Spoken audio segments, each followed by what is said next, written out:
डाली गुड़िया आगे मीनाक्षी आगे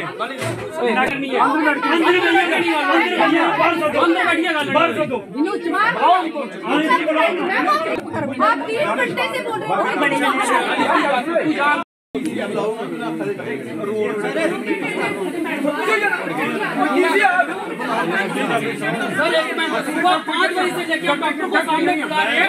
दैट मीन कि आप सर अभी खुद मजबूर कर रहे हैं रोड ब्लॉक करने के लिए। आप सर खुद मजबूर कर रहे हैं। रोमी ने सारा केस खराब किया 8 दिन हाल रोमी दे एक्सीडेंट होया दोबारा ऐसा एक तो ऑन स्पॉट हो जाए वो हो सकता है। जब फ्री आपको 24 आवर पता है इस केस का कि ये केस जो हम हैंडल नहीं कर सकते हैं, जब आप हैंडल नहीं कर सकते तो आप रेफरल तो दो।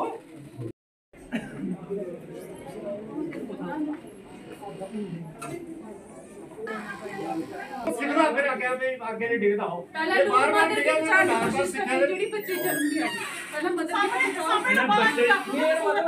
तो मैंने कहा आप मुझे रेफरल भी नहीं दे रहे हो, एम्बुलेंस भी नहीं दे रहे हो, तो इसका मतलब आप डेलिबरेटली केस को बिगाड़ रहे हो।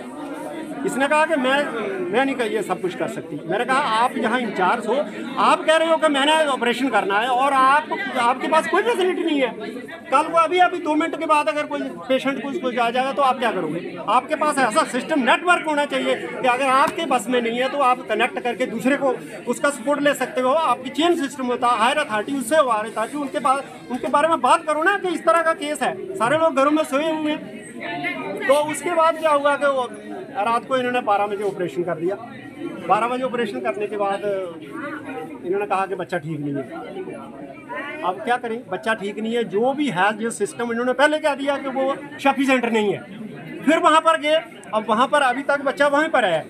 ये सुबह रात को किसी को पता नहीं क्या नहीं है, इन्होंने ऑपरेट किया और पूरी रात यहाँ कोई नहीं आया। फॉलो करना चाहिए ना, आपको पता है एक नॉर्मल डिलीवरी जिसमें कोई कॉम्प्लिकेशन नहीं है तो डॉक्टर भले सो सकता है रात को, बट जो केस सीरियस है उसको पता है डॉक्टर को फॉलो करना चाहिए। हर 2 घंटे हर घंटे के बाद उस पेशेंट को फॉलो करना चाहिए। ये आपने बेड पर चले गए, सोए रहे, सुबह आते हैं, सुबह वो तब तक वो जो पेशेंट है, सराउंडिंग में जो पेशेंट है वो कह रहे हैं कि जिसकी हालत पूरी रात खराब रही, नोबडी केम देयर, किसी ना किसी को कुछ नहीं पूछा और डेलिबरेटली के स्टाफ मेडिकल नेग्लिजेंसी से मरा है।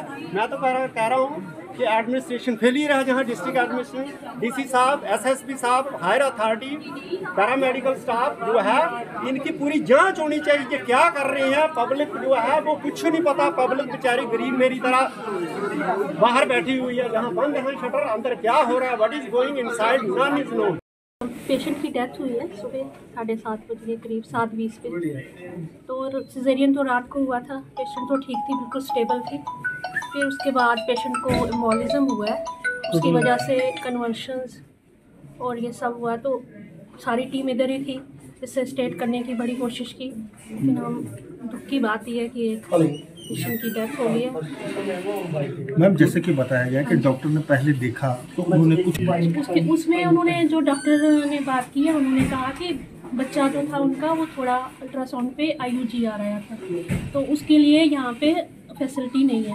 तो उन्होंने कहा था कि बच्चे को शायद रेफ़र करना पड़े, लेकिन मदर तो बिल्कुल ठीक थी, कोई प्रॉब्लम नहीं थी। तो मदर किस कंडीशन में ऐसा हुआ कि क्या उसकी केयर नहीं हुई या कोई और वजह थी कि जिसकी वजह से ये नौबत आई? क्योंकि आप बता रही हैं कि उसकी स्थिति सामान्य थी। अब जैसे पेशेंट्स की जब डिलीवरी होती है पेशेंट्स की 24 घंटे के बाद पल्मोनरी एम्बोलिज्म भी हो जाता है, ऐसे नेचुरल डेथ्स हो जाती हैं। एमनियोटिक फ्लूइड होता है जो बच्चे का निकलता है, उसकी वजह से भी एम्बोलिज्म हो जाता है, लंग्स में क्लॉट चला जाता है। वो एक वजह होती है सडन डेथ की, ये कॉम्प्लिकेशन है। बाकी डॉक्टर्स की तरफ से कोई लापरवाही नहीं हुई है, कुछ नहीं हुआ है। पेशेंट को बड़े सिजेरियन हुआ, उसके बाद वो 5 घंटे ठीक रही है, बिल्कुल 12 बजे सिजेरियन हुआ है उसका। मैडम अल्ट्रासाउंड मशीन को लेकर भी बात की गई है कि अल्ट्रासाउंड बाहर से करवाना है। मैक्सिमम लोगों को बाहर ही करवाना के लिए रेफ़र किया जाता है, क्योंकि यहाँ पे हमारे पास डॉक्टर्स कम है। तो दिन में तो होता है, रोज़ डेली होता है। क्या मैडम इमरजेंसी भी नहीं किया जाता? इमरजेंसी में नहीं होता अल्ट्रासाउंड, 4 बजे के बाद नहीं। डॉक्टर्स कम है, एक ही डॉक्टर है, डॉक्टर गुरप्रीत, और डॉक्टर जो हमारे अनु महाजन है, तो CT स्कैन भी करते हैं वो सारा डेली वो आते हैं, वो डेली तो सारा होता है, इमरजेंसी में भी होता है सब कुछ, लेकिन अल्ट्रासाउंड नहीं होता, शाम को नहीं होते वो।